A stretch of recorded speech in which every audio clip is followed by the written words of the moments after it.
அனைவருக்கும் ஆத்மா வணக்கம் சாமி. நம்ம பிரம்மசூத்திர குழு ஆசிரமத்தில் வருகிற 29ஆம் தேதி திங்கட்கிழமை பௌர்ணமி அன்றைக்கி எப்போதும் போல் மாதம் பிரதி மாத பௌர்ணமி எப்படி நடக்குதோ அதே மாதிரி நடக்கும். ரெண்டாவது விஷயம் என்னென்னா, அன்றைக்கி எப்போதும் போல் உபதேசமும் உண்டு. அதனால் எல்லோரும் வந்து திங்கட்கிழமை வந்து கலந்துக்குங்க. ஆத்மா வணக்கம் சாமி. எழுத ஆரம்பிக்கும் போது பிள்ளையார் சொல்லி போடுறோம்ல சாமி. ஆமாம். இந்த பிள்ளையார் சொல்லி போடுறதுக்கும் அதுக்கும் தெய்வீக சம்பந்தம் ஏதாவது இருக்கா?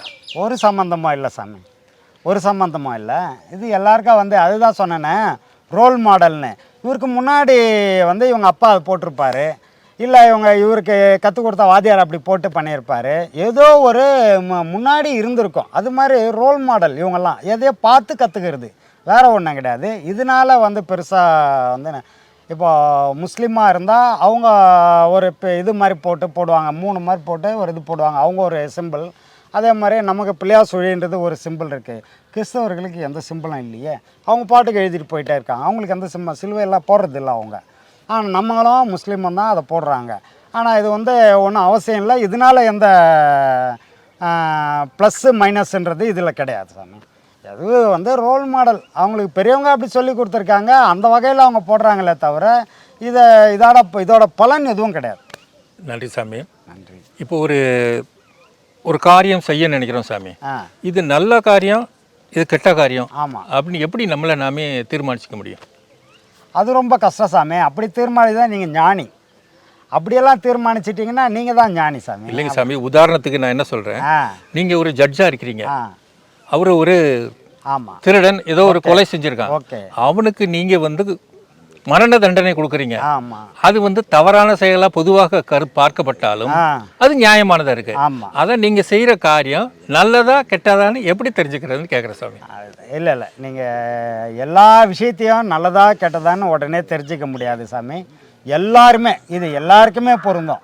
எனக்கோ உனக்கோ மற்றவங்களுக்கோ மட்டுமே கிடையாது சாமி, எல்லாருக்குமே பொருந்தும். உதாரணத்துக்கு சொல்கிற பாருங்கள், ஒரு செயல் செய்கிறோம், நல்ல செயல் தான், நல்லா செய்யணும், இது நல்லா வரணும்னு செய்கிறோம். ஒரு கோயில் கட்டுறோன்னு வச்சுக்கோங்க, ஒரு கோயில் கட்டி இது நல்லபடியாக அந்த கோயில் கட்டி கும்பாபிஷேகம் பண்ணிடணுன்னு ஒரு முடிவு எடுத்து ஒரு 10 பேர் சேர்ந்து கோயில் கட்ட ஆரம்பிச்சிட்டோம். கட்டிக்கிட்டே இருக்கிறோம்.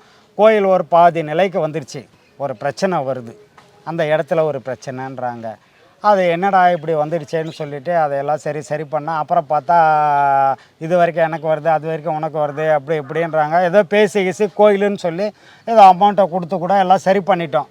மீண்டும் கோயில் கட்டிக்கிட்டே இருக்கிறோம். கும்பாபிஷேகத்தில் ஒரு பிரச்சனை வருது, கட்டுறதுல ஒரு பிரச்சனை வருது, ஸ்தபதி ஒரு பிரச்சனையை பண்ணிடுறாரு, அங்கே சரியாக கட்டாமல் இதை மாற்றி வச்சிடுறாரு, கிழக்கில் வைக்க வேண்டியதை வடக்கில் வைக்கிறாரு. இப்படி சில விஷயங்கள்லாம் வந்து தப்பாக நடந்துக்கிட்டே வந்துடுதுன்னு வச்சுங்க. இதை வந்து தவிர்க்கணும், இப்படி தான் செய்யணும்னு நம்ம வகுத்து வச்சுருந்தோம் கூட தவறு நடந்துடுச்சுல்ல, நடந்துடுச்சு.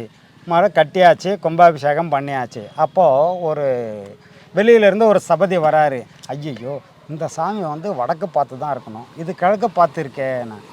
நாங்களும் சொன்னோம், அவரோட வச்சு பிரதிஷ்டை பண்ணிட்டதே எடுக்க வேணான்னு விட்டுட்டோம். இப்படி தான் இருக்குது சாமி. ஐயோ இருக்கவே கூடாது, உடனே எடுக்கணுமே அப்படின்னுவாங்க. அன்றைக்கி கிட்டத்தட்ட 50 பேர் இருந்து ஊரே சேர்ந்து கும்பாபிஷேகம் பண்ண கோயில். ஒருத்தர் வந்து பார்த்து எடுக்கணுன்றாரு, இது தப்புன்றாரு. ஆனால் 100 பேருக்கும் தெரில, அப்போ இருந்தால் அங்கே சபதிக்கும் தெரியல. இப்போ காரணம் என்ன?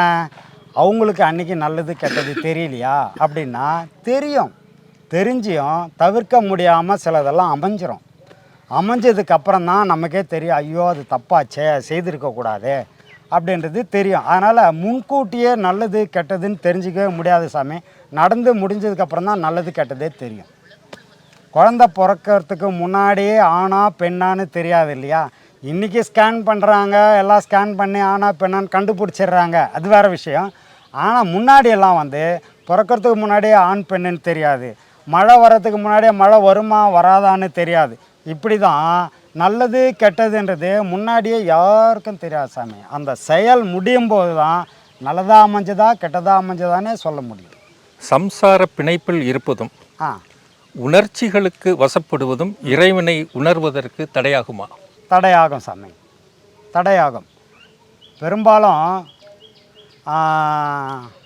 காமம்ன்றது இறை வழிபாட்டுக்கு கொஞ்சம் தடை தான். என்னன்னா அது இப்போ அது திருமணமானவர்கள் இந்த அன்னைக்கு அது அவங்க கடமைகளில் வந்துடும். அது கடமைகள் முடிச்சுட்டு அடுத்து அவங்க வேலைக்கு போகிறான். அவர் இப்போ ஆஃபீஸ் போகிறாரு, ஆஃபீஸ் முடிச்சுட்டு வராரு, வந்துட்டு குடும்பத்துக்கு தேவையானது எல்லாம் செய்துட்டு 1 மணி நேரம் ஒதுக்கி இறைவான்னு உட்கார்றாரு பாருங்க, அது மட்டும்தான் இறை வழிபாடு. மற்றபடி எல்லாமே வந்து உங்களுக்கு நார்மலாக இருக்கக்கூடிய மக்கள், பொதுவாக மக்கள் என்ன பண்ணுவாங்களோ அதே மாதிரி இருந்துடலாம், ஒன்றும் தப்பு கிடையாது. ஏன்னா வாழ பிறந்தவங்க வாழ்க்கையில் வந்து எல்லாத்தையும் அனுபவிச்சாகணும். இவர் மட்டுமே நான் வந்து இறைவனை வழிபடுறேன், எனக்கு மனைவியெல்லாம் நான் தொடவே மாட்டேன்னு சொன்னால் மனைவி தப்பாயிடும். மனைவி வந்து அவர் கூட வாழறதுக்கு பெரிய கஷ்டம். அப்படி வாழ மாட்டாங்க. ஏன்னா மனைவியே தொடாத ஒரு கூட யாரும் குடும்பம் நடத்த முடியாத ஒரு குடும்பமாக இருக்காது. ஆக குடும்பத்துக்கு தேவையான அனைத்தையும் செய்ய வேண்டியது அவரோட கடமை, குடும்பத் தலைவரோட கடமை. அனைத்தையும் செய்வார், எல்லாத்துலேயும் எதுவும் தவறு கிடையாது. ஆனால் இறைவன் அப்படின்னு ஒரு மணி நேரம் ஒதுக்கி கோயிலுக்கு வரும்போது கூட அந்த சிந்தனையில் இருந்தால் அது தவறு. அப்படி வரக்கூடாது, அந்த சிந்தனை வரக்கூடாது. இங்கே வந்துட்டா இறைவா நீ உண்டு நான் உண்டு, இடையில எதுவும் கிடையாது, சொந்த பந்தம் எதுவும் கிடையாது. ஒன்றை பிடித்தோர்க்கே உண்மை வசப்படும். நீ அங்கே இருக்கும்போது புருஷனாவோ குடும்பஸ்தனாவோ இரு, கோயிலுக்கு வந்துட்டியா ஒரு நல்ல பக்தனாக இருக்கு. அப்படி இருந்தால் மட்டும்தான் அந்த பக்தி சாத்தியம், இறை வழிபாடு சாத்தியம். நீ இங்கே வந்துட்டு குடும்பத்தை நினைக்கிறது, இப்போ பொண்டாட்டி எப்படி இருக்கிறா என்ன, ஐயோ நம்ம வந்துட்டோமே 2 மணி நேரம் ஆச்சா வீட்டுக்கே போலியோ ஒன்றும் அப்படி நினச்சின்னா இங்கேயும் வீணான வேலை, அங்கேயும் வீணான வேலை, ஆற்றுல ஒரு கால் சேத்துல ஒரு கால் வச்சா மாதிரி நிலைமை ஆகுமே தவிர எதையுமே முழுமையாக பண்ண முடியாது. அப்போது எங்கே இருக்கிறோமோ அங்கே அதுவாக இருக்கணும். அது மட்டும்தான் நல்ல மனுஷனுக்கான ஒரு செயல்பாடு.